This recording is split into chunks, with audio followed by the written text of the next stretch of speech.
Assalamualaikum warahmatullahi wabarakatuh. Saya Humida Arinasari, NIM D102102117 akan mempresentasikan penerapan ilmu kimia dalam bidang teknik sipil. Ilmu kimia adalah ilmu pengetahuan alam yang mempelajari tentang materi yang meliputi struktur, susunan, sifat, dan perubahan materi serta energi yang menyertainya.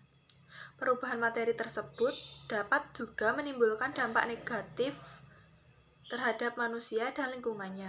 Misalnya, besi berkarat. Dengan mempelajari ilmu kimia, dampak dari perubahan kimia bisa dihindari. Pentingnya ilmu kimia dalam infrastruktur teknik sipil. Ilmu kimia merupakan bagian dari ilmu pengetahuan alam atau sains yang perhatian utamanya tertuju pada apa dan bagaimana materi atau zat itu. Ilmu kimia merupakan bagian dari ilmu pengetahuan sains yang saling terkait dengan ilmu biologi, fisika, dan ilmu pengetahuan yang lain.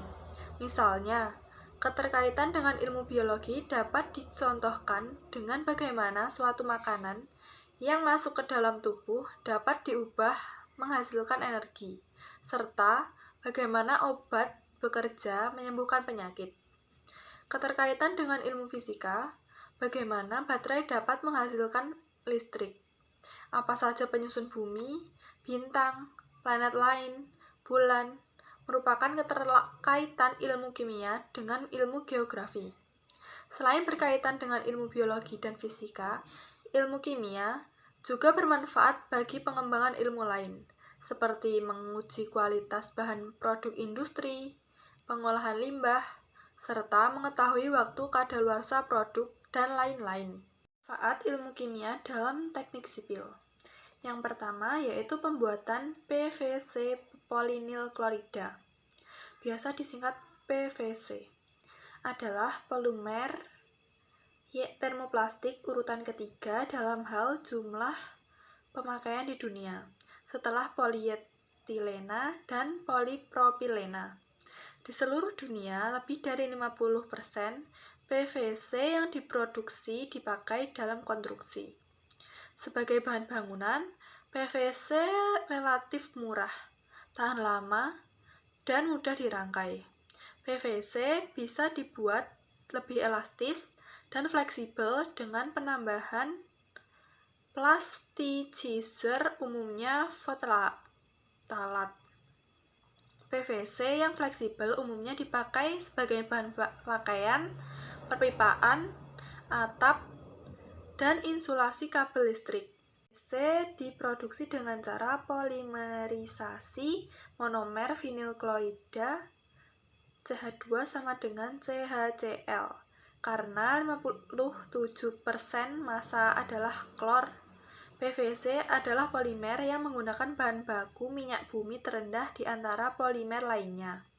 Proses produksi yang dipakai pada umumnya adalah polimerisasi suspensi. Proses ini, monomer vinil klorida dan air diintroduksi ke reaktor polimerisasi dan inisiator polimerisasi bersama bahan kimia tambahan untuk menginisiasi reaksi. Kedua, pembuatan semen. Dalam perkembangan zaman, semen diciptakan untuk memenuhi pesanan akan bangunan yang kian meningkat. Salah satu terapan kimia dalam bidang teknik sipil adalah pembuatan semen. Karena itu perlu dikaji lebih khusus. Semen merupakan bahan dasar dari sebuah bangunan. Perlu kita ketahui kandungan semen: trikalsium silikat, dikalsium silikat, trikalsium aluminat, tetrakalsium aluminov, kalsium oksida, dan magnesium oksida. Kemudian pembuatan keramik. Keramik adalah material padat anorganik non-logam. Material tersebut dapat berupa kristalin atau non-kristalin. Keramik non-kristalin meliputi gelas dan material lain dengan struktur tidak beraturan atau amorf. Sedangkan kristalin memiliki struktur beraturan Keramik dapat memiliki struktur jaringan kovalen, ikatan ion, atau gabungan keduanya. Secara umum bersifat keras, getas, dan stabil terhadap suhu sangat tinggi.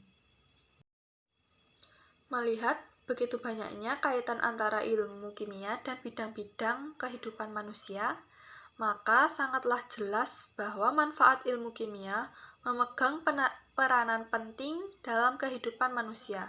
Kehadirannya menyeimbangkan kehidupan manusia untuk selaras dengan peningkatan kualitas hidup di muka bumi. Sekian presentasi dari saya. Jika ada kurangnya, saya mohon maaf.